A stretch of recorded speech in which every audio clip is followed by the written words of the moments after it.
Quand vous désirez quelque chose, quand je désire quelque chose personnellement, première étape, j'écris ma demande.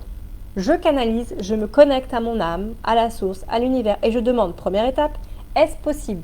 Parce que je ne vais pas plus loin sur cette demande spécifique si la réponse est non. Parce que ce que je vais recevoir, ça va être brouillon, les canalisations ne vont pas être très claires, mon mental va arriver pour interférer avec ce que je canalise. Ça va être un brouhaha monstrueux dans ma tête, dans mon cœur, je ne vais pas m'y retrouver et je ne saurais pas quoi faire. Donc je vérifie que ma demande est bonne et on est en accord et on parle bien de la même chose avec mon âme. On est d'accord, on est raccord, on est sur la même longueur d'onde, on parle de la même chose.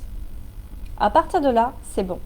Je vais ensuite demander quelles sont les conditions.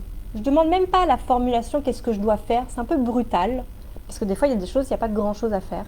C'est une façon d'être, des fois, c'est une façon de voir les choses. Et quelques petites actions.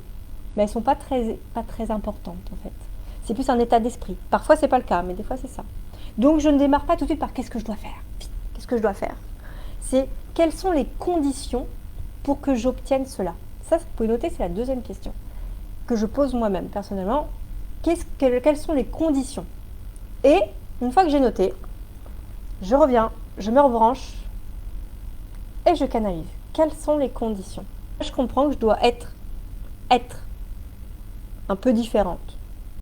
Concrètement, qu'est-ce que je dois faire? Et sincèrement, 8 à 9 fois sur 10. Je ne vais pas dire 10 sur 10 parce que c'est pas vrai, il y aura toujours l'exception qui va confirmer la règle. Mais 8 à 9 fois sur 10 dans mes demandes, j'ai pas tant à faire. J'ai pas une liste phénoménale d'actions à faire. Bien souvent avant tout un état d'esprit, ce qui demande beaucoup de travail. Parce que ça veut dire que dans certaines formes de situation, mon âme me dit, du coup, tu dois réagir différemment, tu dois être différente pour que du coup, ça s'aligne à ce que tu veux vivre, à ce que tu veux obtenir.